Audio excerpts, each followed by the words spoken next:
Fellow Biafrans, without taking much of your time, I want to tell you that the day of judgment is fast approaching. And that day will be the very day that those who have connived to sell the innocent man for him to be tortured and to be killed in the DSS facilities, the day it will be reminded for them.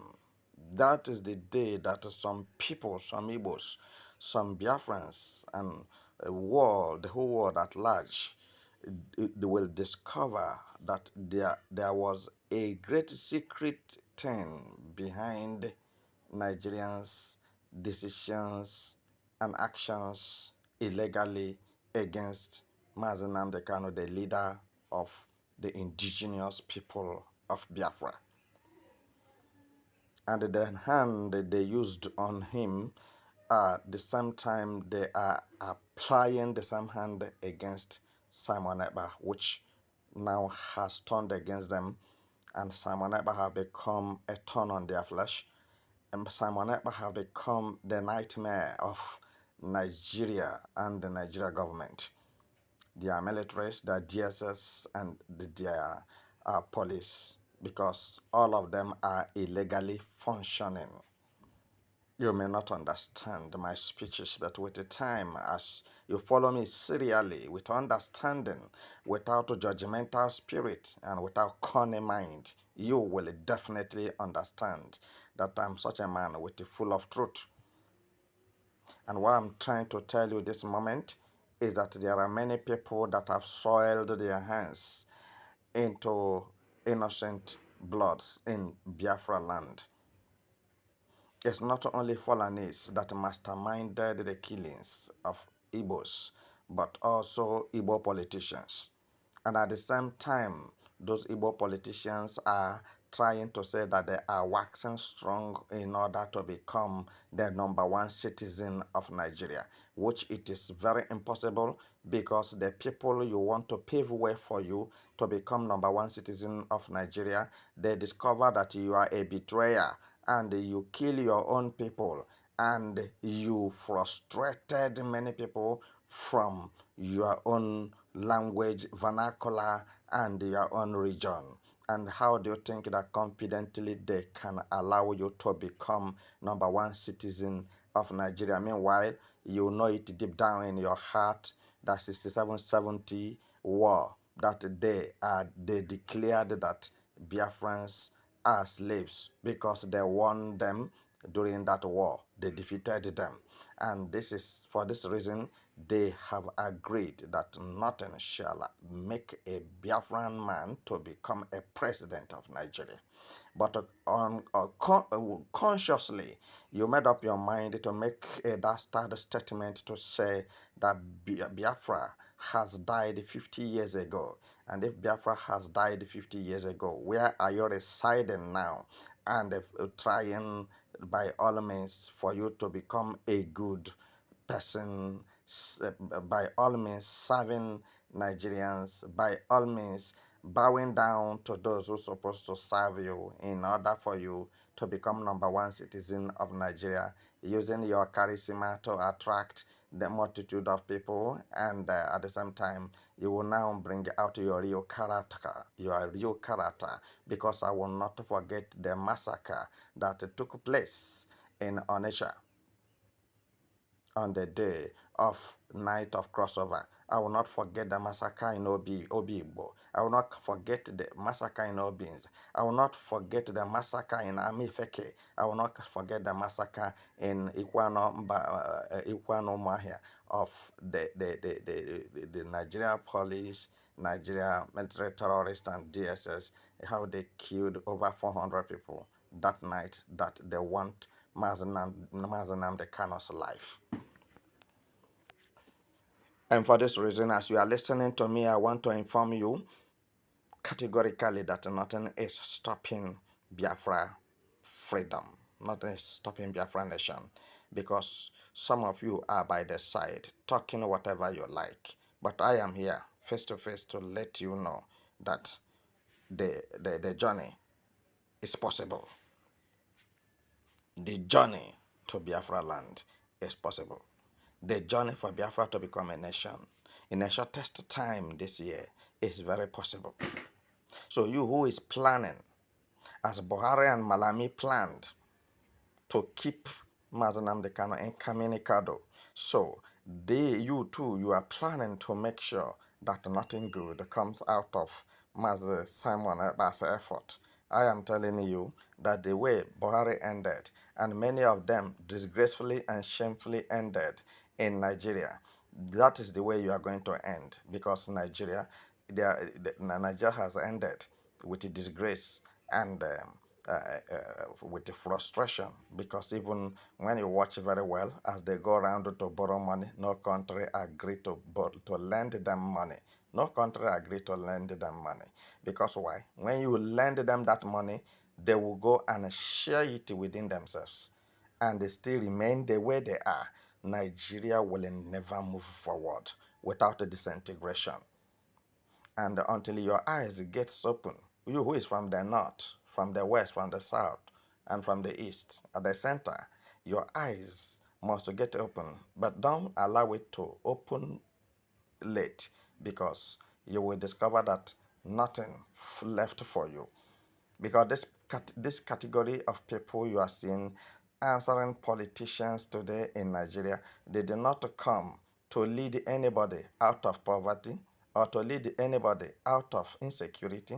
They are not there for the building of your future or for generational impact. No, they are there to make sure that the poor becomes poorer and the rich becomes richer by impoverishing the youths with useful ideas, and they can properly and adequately utilize their educational attainment and their skills acquisitions, their talents, their youthful age, and their stamina in order to build the so-called contraction Nigeria. But today, it has been completely destroyed by Buhari for 8 years, 8 good years.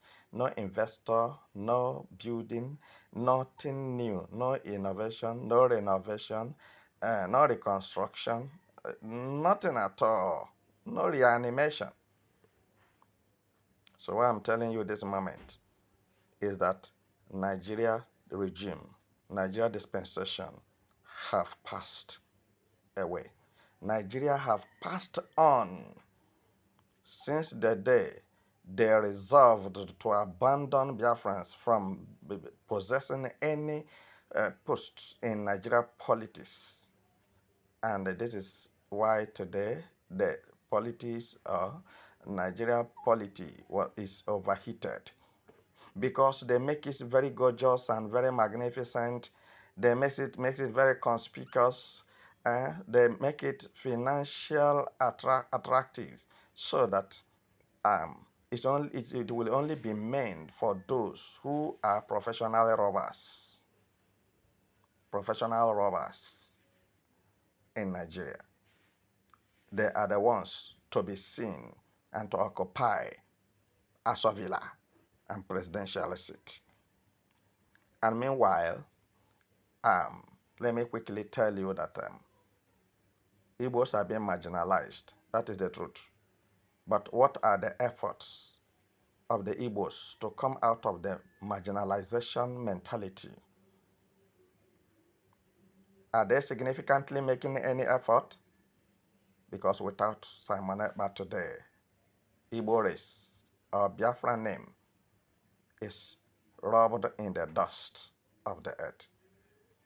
But Simon Ekpa have removed the reproach of impoverishment and the fear of unknown of wanton killings in Biafra land. Though it might be going on now, but not to compare to before. And what I'm telling you this moment, those Igbos who are running errand for Nigerians and Nigerian politicians, Nigerian elites, they shall fail. And they will cry out blood, and there will be no mercy. They should wait Judgment time is coming, and is very, very much at hand. That those who have maltreated Biafrans, killed Biafrans in cold blood, those who maltreated Mazen and kidnapped him, and they still praying and working against him to die in the DSS custody very soon, all of them shall be brought to book. And most of them that come from Biafra land will not find it easy. And this is why they are fighting tooth and nail to stop Simona from pushing forward. But we have to be grateful to God Almighty as you are listening to me for the kind of a heart and the person that Simona is, because he has demonstrated the heart of a man. Because you know a man by the size of his heart, not the size of his height. Today, all the politicians, both the incumbent and ex-politicians in Nigeria, are dazed. They are dumbfounded. They are confused, very perplexed,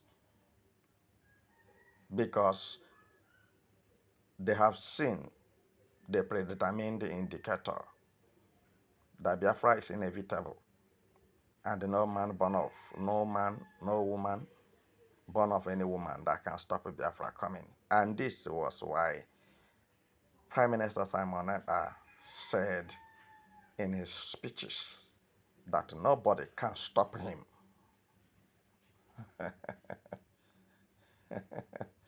He deserves a round of applause because he is very bold and very eloquent in speech, and he makes himself clear. Nobody can stop him from declaring Biafra and from getting Biafra. You know what it means? That guy's heart is very large and very strong, and he has a long leg, and at the same time, every part of his body is a weapon. So when we say somebody is learned, somebody is intellectual, somebody is naturally gifted for wisdom, look for Simon Eba, fully endowed with God's glory. I leave you here.